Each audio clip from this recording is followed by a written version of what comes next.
अगर आप जानना चाहते हैं, बेचारा मेंढक, पता है ना, आपको याद है वो बेचारा मेंढक जिसे आपने लटका कर काटा था, और उस सारी यातना से आपको जो महान ज्ञान प्राप्त हुआ वो अविश्वसनीय है। आपको कितनी जानकारी है। उस मेंढक को जिस यातना से गुजरना पड़ा, उसके बदले आपने जो ज्ञान अर्जित किया है वो अविश्वसनीय है। वो सब आपने जान लिया। अचानक आपकी रुचि अपनी मां में जगी है, जिन्हें आपने अनदेखा किया था। आज आप अपनी मां को जानना चाहते हैं। कृपया एक तेज चाकू लाएं और चीर फाड़ शुरू करें। आप उनके लिवर, किडनी, हृदय के बारे में जान सकते हैं, लेकिन आपकी मां नहीं बचेगी। बस इतना ही। तो जीवन को टुकड़े करके नहीं जाना जा सकता। आप भौतिक चीजों को तोड़कर जान सकते हैं, आप जीवन को टुकड़ों में बांटकर नहीं जान सकते। लेकिन बुद्धि की यही प्रकृति है।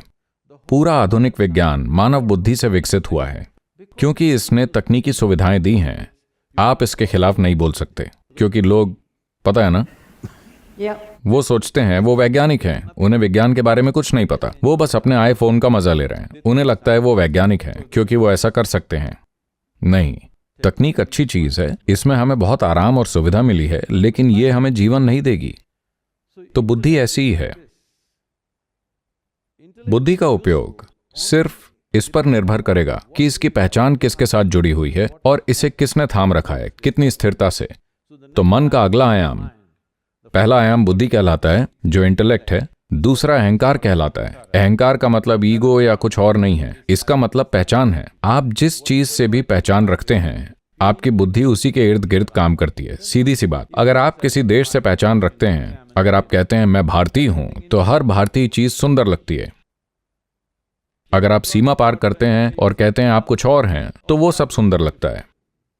तो आपकी पहचान जिस चीज से भी है, बुद्धि उसी के साथ काम करती है। तो अहंकार पहचान है। आपका अहंकार कितनी जागरूकता और कितनी स्थिरता से बनाया गया है, यह तय करेगा कि आपकी बुद्धि कितनी प्रभावी होगी। सिर्फ इसीलिए कि यह पैनी है, इसका मतलब यह नहीं कि यह असरदार भी होगी, क्योंकि तेज बुद्धि या तेज चाकू आपको बेहिसाब नुकसान पहुंचा सकता है। अगर आपके पास तेज चाकू है और आपका हाथ स्थिर नहीं है, तो आप खुद को हर जगह काट लेंगे, और यही हो रहा है। मानव पीड़ा बस यही है। आप नहीं जानते कि अपनी बुद्धि को अपने हाथ में ठीक से कैसे संभालें। हर दिन आप खुद को काट रहे हैं। सारे कष्ट आप खुद से पैदा कर रहे हैं, क्योंकि आपका अपना मन ही हर समय आपको ये सब दे रहा है। चाहे जो भी हो, लोग दुखी हैं, जैसे भी हो वो दुखी हैं, क्योंकि वो नहीं जानते कि इस बुद्धि को कैसे संभालना है। अगर आपके पास एक केंचुए का दिमाग होता तो आप काफी शांत होते।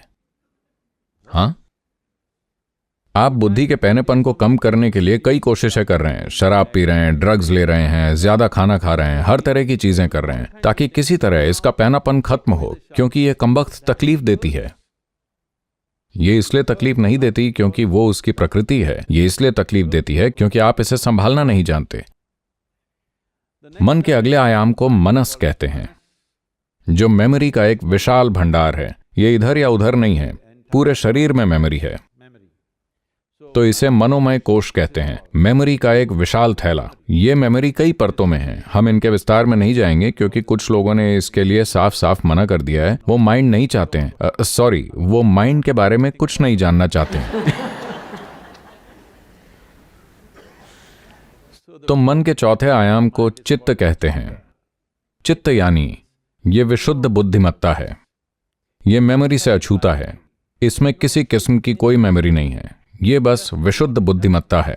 अगर आप इसे स्पर्श करते हैं तो आप उस तक पहुंच सकते हैं जिसे आप सृष्टि के स्रोत के रूप में देखते हैं, क्योंकि आपको हर तरह की चीजें बताई गई होंगी। ईश्वर ये है, ईश्वर प्रेम है, ईश्वर करुणा है, ईश्वर दयालु है, और भी बहुत कुछ।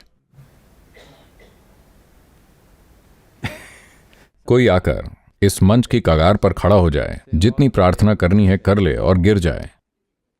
मैं देखना चाहता हूं कि आपको करुणा मिलती है या टूटी हुई हड्डी मिलती है।